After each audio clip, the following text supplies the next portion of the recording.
अवैध रूप से वेंडर का काम कर सरकारी राजस्व को चूना लगाने वाले वेंडरों के साथ ही पुलिस ने अवैध वेंडरों के मददगार 3 कथित पत्रकारों को आज गुरुवार को आरपीएफ ने गिरफ्तार किया।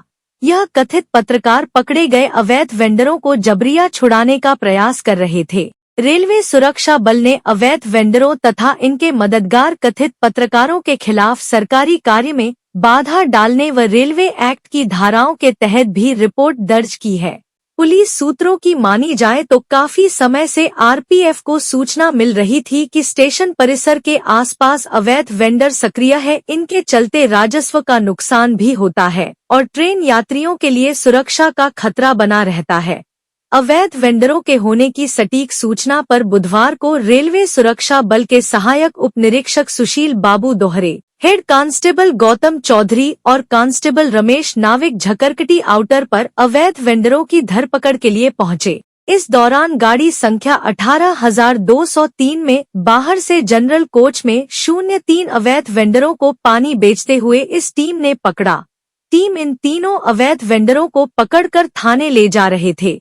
आरपीएफ टीम के लोगों का कहना है कि इसी दौरान कथित पत्रकार सौरभ त्रिपाठी अपने अन्य 2 सहयोगियों के साथ मौके पर पहुंचा और आरपीएफ स्टाफ के ऊपर उन तीनों वेंडरों रहमान पुत्र श्री रहमत, राजेश पुत्र स्वर्गीय राजकुमार तथा मोहम्मद साहिल पुत्र मो सलीम को छोड़ने का दबाव बनाने लगे। आरपीएफ का कहना है कि स्वयं को पत्रकार बताने वाले सौरभ त्रिपाठी ने यह भी कहा कि वह तीनों वेंडर उनके कहने पर अवैध रूप से खाद्य सामग्री बेच रहे थे। इसके बाद दबाव बनाने के लिए सौरभ ने अपने साथियों को बुला लिया। वह भी अपने को पत्रकार बताकर आरपीएफ जवानों पर अवैध वेंडरों को छोड़ने का दबाव बनाने लगे। इसके बाद तीनों ने आरपीएफ जवानों पर के साथ गाली गलौज करते हुए उन अवैध वेंडर को बलपूर्वक छुड़वाने का प्रयास किया गया। इस बात की सूचना मिलने पर आरपीएफ के और जवान भी मौके पर पहुंच गए और तीनों कथित पत्रकारों को हिरासत में ले लिया गया। पकड़े जाने पर इन तीनों कथित पत्रकारों ने अपने नाम सौरभ कुमार त्रिपाठी, रवि शंकर तथा आशीष बताया। उनके अपराध से अवगत कराते हुए मौके की विधिक कार्यवाही कर आरपीएफ थाने पर ले जाया गया। पकड़े गए 3 अवैध वेंडर के विरुद्ध धारा 144, 147 तथा अन्य तीनों कथित पत्रकार के विरुद्ध रेलवे एक्ट की विभिन्न धाराओं में सरकारी कार्य में बाधा, अभद्रता करने व अनाधिकृत तरीके से प्रतिबंधित रेलवे यार्ड एरिया में प्रवेश करने की धाराओं में मुकदमा दर्ज किया गया। आरपीएफ द्वारा जारी प्रेस नोट में कहा गया कि कथित पत्रकार सौरभ त्रिपाठी पूर्व में भी थाने में पकड़े गए वेंडर प्रभुदयाल की, जो इसके लिए कार्य करता था, की जमानत ले चुका है। प्रभुदयाल के ऊपर मुकदमे अवैध वेंडिंग के दर्ज हैं। बताते चलें कि पहले भी झकरकटी एरिया में अवैध वेंडरों से वेंडिंग इस कथित पत्रकार द्वारा कराए जाने के संबंध में सूचनाएं प्राप्त होती रही हैं। वसूलीबाज पत्रकारों के खिलाफ चलेगा अभियान।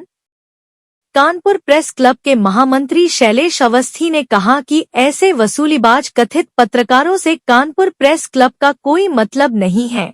जानकारी में आया है कि पकड़े गए पत्रकारों ने किसी तरह पूर्व में प्रेस क्लब की सदस्यता हासिल कर ली थी। वह कार्यकारिणी पद के लिए चुनाव भी लड़ा था।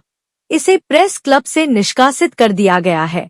कोषाध्यक्ष सुनील साहू की अगुवाई में एक कमेटी बनाई गई है जो पूरे प्रकरण की जांच करेगी। कानपुर प्रेस क्लब की कार्यकारिणी की बैठक में तय किया जा चुका है कि पत्रकारिता के पेशे को बदनाम करने वाले पत्रकारों को प्रेस क्लब से बाहर किया जाएगा।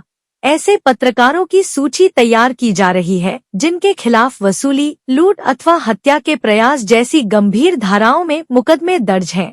कानपुर प्रेस क्लब पुलिस आयुक्त से मिलकर ऐसे वसूलीबाज पत्रकारों के खिलाफ अभियान चलाने की मांग करेगा। देखिए, कल ये हमको सूचना मिली थी कि ऐसे 3 पत्रकारों को पकड़ा है जो वेंडरों के साथ मिल करके वहाँ एक सिंडिकेट चला रहे थे और उगाही वसूली में लगे थे, ऐसा उन पर आरोप लगाया गया है। तो अगर इस तरीके की कोई गतिविधि हुई है तो बेहद शर्मनाक है। कानपुर प्रेस क्लब का ऐसे पत्रकारों से कोई लेना देना नहीं है और कोई पत्रकार इस तरीके की कोई गतिविधियां करता ही नहीं है। अगर ऐसा है तो ये बहुत ही शर्मनाक है और कानपुर प्रेस क्लब इसकी निंदा करता है और अगर कानपुर प्रेस क्लब के ये लोग सदस्य हैं तो हम लोगों ने एक, हमारे अध्यक्ष जी श्री शरद वाजपेयी से हमारी इस संबंध में वार्ता हुई है और हम लोगों ने एक कमेटी बनाई है। वो कमेटी इस प्रकरण की पूरी अच्छी तरीके से जांच करेगी।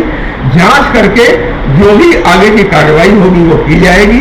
फिलहाल हम लोगों ने ये तय किया है कि ऐसे पत्रकारों को बिल्कुल नहीं रहने देना है और उनके खिलाफ सख्त से सख्त एक्शन होगा।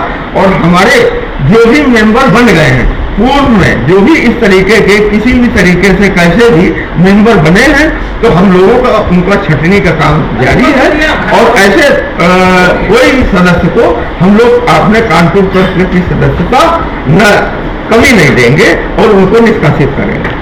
सर, कानपुर प्रेस क्लब की एक कार्यकारिणी सदस्य की बैठक हुई थी, उस बैठक में क्या अहम मुद्दों पर चर्चा हुई है? हमारी पिछली बैठक में ही इस संबंध में विस्तार से चर्चा हुई है, क्योंकि इस तरीके की बहुत सारी शिकायतें आ रही है कि ये पत्रकार है यहाँ चला गया, ये फला स्पा सेंटर में जाकर उगाही कर रहा है, ये कोई इधर मकान बन रहा था तो वहाँ धमकी दे करके उगाही कर रहा है। इस तरीके की बहुत सारी शिकायतें आई थी।